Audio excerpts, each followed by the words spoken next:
اور ہر شخص کے حفاظت کے لیے کچھ فرشتے مقرر ہے جن کے بدلی ہوتی رہتے. دیکھو دائیں بائیں جو فرشتے ہیں نا نیکی اور بدی لکھتے ہیں, ٹھیک ہے. تو اس سے معلوم ہوگا کتنے انسان ہیں, اور ایک انسان کے ساتھ 2 فرشتے ہیں. اس سے معلوم ہوگا کیا ہو گیا کہ کتنے فرشتے ہوں گے, ٹھیک ہے. کچھ اس کے آگے اور کچھ اس کے پیچھے کی وہاں بحکم خدا اس کی حفاظت کرتے ہیں. وہاں کا اللہ تعالیٰ کسی قوم کی اچھی حالت میں تغیر نہیں کرتا جب تک کہ وہ لوگ خود اپنی اصلاحیت کے حالات کو نہیں بدل دیتے. جو قوم اچھی طریقے سے اللہ کی عبادت کرتے ہیں تو اللہ تعالیٰ ان کو عذاب نہیں دیتے. وہ برخلاف کے کام کرتے ہیں تو پیغمبروں کے ذریعہ ان کو ڈراتے سمجھاتے, پھر بھی نہ سمجھ لیا تو اللہ تعالیٰ عذاب دیتے.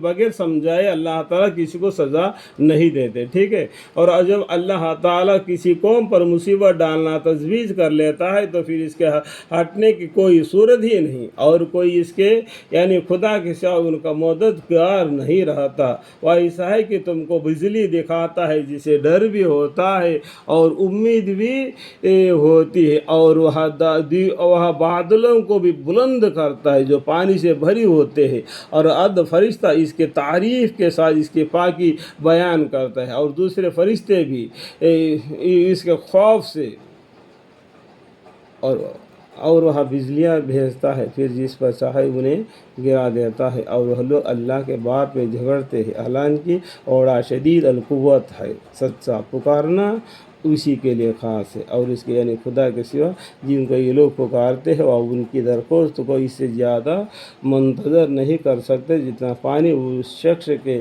درخواست کو منظور کرتا ہے جو اپنے دونوں ہاتھ پانی کی طرف پھیلائے ہوئے ہو, تاکہ وہ اس کے منہ تک اور بڑھ کر آ جاوے, اور وہ اس کے منہ تک آج خود آنے والا نہیں. اور کافرون کی ان سے درخواست کرنا محض بے اثر ہے, اور اللہ کے سامنے سب سرخم کیے ہوئے ہیں جتنے آسمانوں میں ہے اور جتنے زمین میں ہے, خوشی سے اور مجبوری سے, اور ان کے ساتھ بھی صبح اور شام کے وقتوں میں. اللہ اکبر.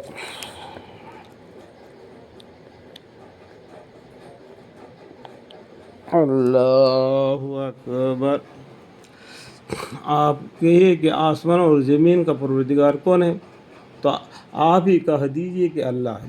پھر آپ یہ کہیے کہ کیا پھر بھی تم نے اس کے یعنی خدا کے سوا دوسرے مددگار قرار دیے رکھے ہیں, یعنی شریک کر رہے جو خدا کے برابر دوسرے کو رکھ کے اس کو بھی عبادت کر رہے, جو خود اپنی ذات کے نفع نقصان کا بھی اختیار نہیں رکھتا, کوئی نقصان کا کوئی فائدہ کا بھی وہ اختیار نہیں رکھتا, جس کو خدا کے برابر آپ لوگ عبادت کرتے ہیں. آپ یہ بھی کہیے کہ اندھا اور آنکھوں والا برابر ہو سکتا ہے؟